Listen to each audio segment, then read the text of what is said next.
A notable American-Scottish historian, Neil Ferguson, predicted a dramatic American reaction if Ukraine, Israel or Taiwan were to fall under the pressure of aggressors, Russia, Iran and China respectively. This prediction follows the US military withdrawal from Afghanistan in 2021, which was quickly forgotten by Americans, as Ferguson writes in a Bloomberg column.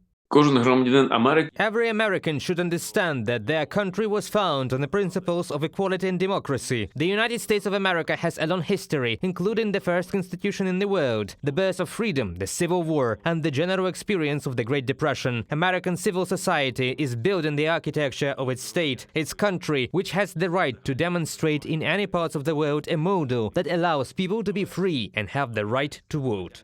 According to the historian, it's hard not to envision America facing potential losses in all three scenarios, particularly after the fall of Kabul in 2021. Moreover, Americans themselves view the defeats in Afghanistan and Vietnam not only as their own, but also as those of the locals who endured the consequences of the retreat.